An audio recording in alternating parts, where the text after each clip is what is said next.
Welcome back, YouTube community. Media J2K here with another video. I was going through a couple of drawers and boxes and I found something, and it led me to come look for this figure. This is the, according to Yojo.com, version 34 Snake Eyes. It's the 25th anniversary carded version of the version 3 Snake Eyes.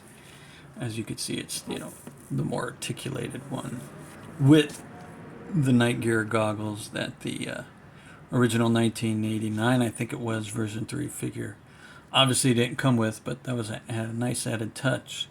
They traded in this release they took away the blow dart gun that Snake Eyes came with and gave him these night vision goggles instead. I really liked this version. This was the first Snake Eyes figure I ever purchased. Not this one, the version 3 one. It's the first Snake Eyes figure I ever purchased because the version 1 Snake Eyes was out of stores by the time I was into G.I. Joe, and the version 2 Snake Eyes was hard to find. So I couldn't get a Snake Eyes until this version 3, and I was happy with it. I played a lot with that figure. So I want to talk about the coolness of this 25th anniversary version. You could see that his knees bend, the double jointed knees there. The ankles go up and down, left and right. They probably go 360, right? Yeah, look at that, 360. So good for Snake Eyes. The boots don't have articulation, and the legs, he can do the splits in all directions. My fault there. The knives on his chest come off, and then they even, I don't think I've ever taken them apart. Now I'm afraid to. But they do come apart so he can hold them in each hand, which was a nice touch. Like I said, the night vision goggles were added. They were not included back in 1985, but they slide off too. Those are easy to take off. Nothing wants to cooperate today.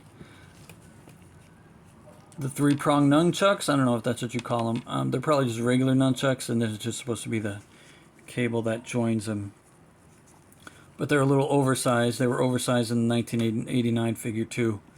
Now they are less oversized, but still not Michelangelo sized, if you know what I'm talking about there.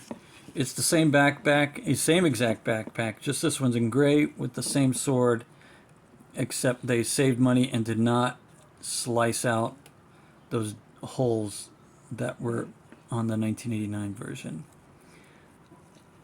So that was a missed opportunity.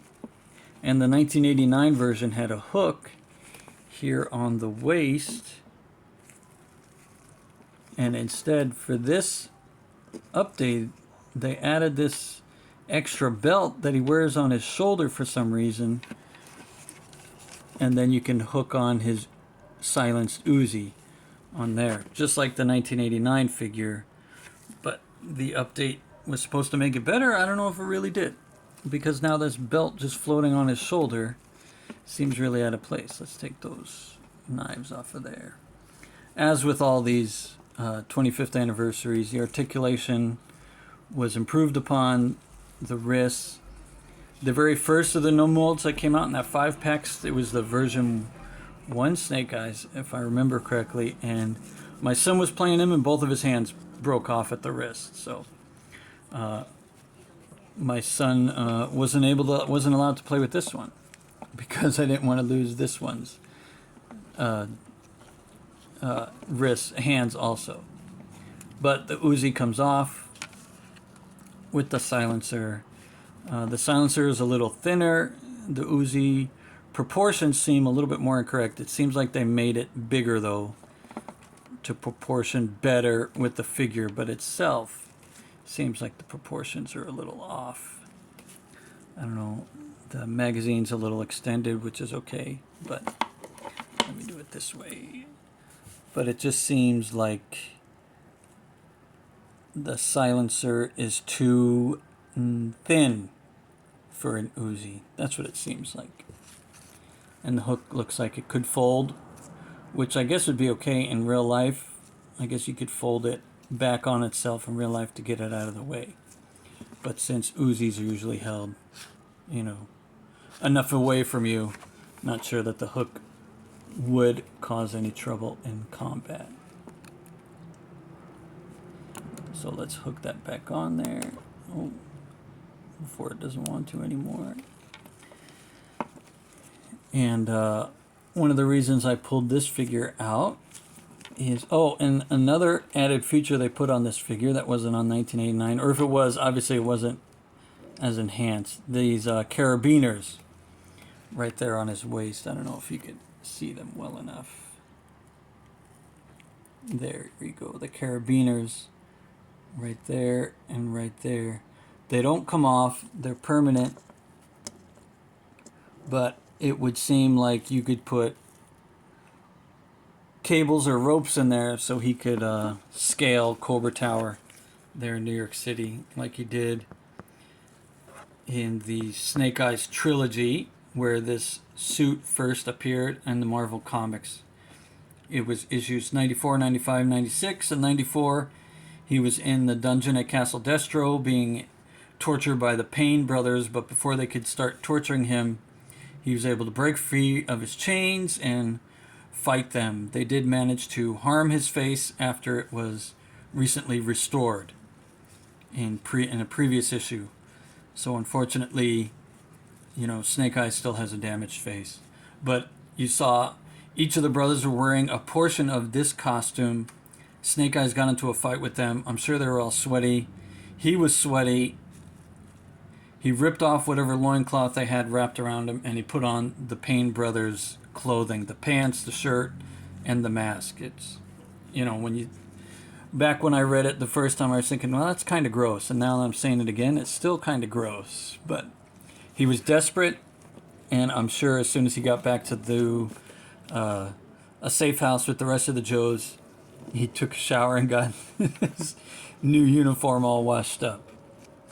Because who wants to wear someone's dirty clothes? Who knows when the last time was that they washed them? So there's that. Let's put the sword in his hand so you could see he's good. So the good thing about these 25th anniversary figures, other than the articulation, is it turns out, well, no, not really. Look at this. The Spin Master Batman towers over. Huh. Okay, that chest plate always fell off. So let's stand up Batman here.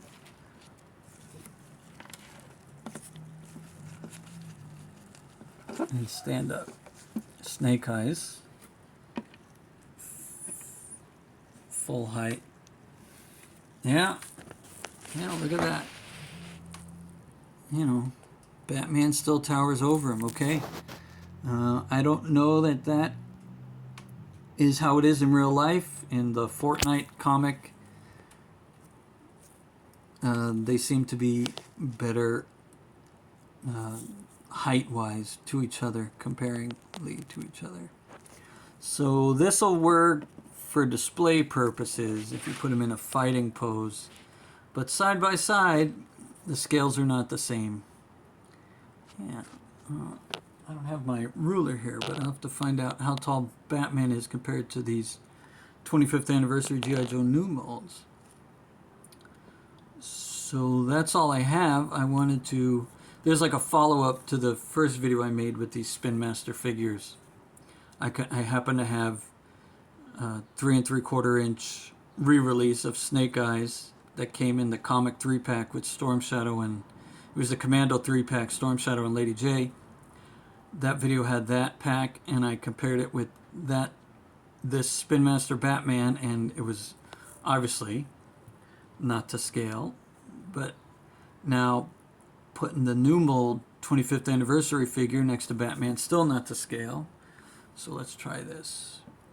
Thor the Dark World figure that I have. Yeah. He and Batman are the right size. So you could say Snake Eyes is the shorter character. Maybe in real life, you know, Thor should tower over probably Snake Eyes because he's a god from Asgard. Batman, however, and Snake Eyes should be, I think, equal size, as they are equally matched.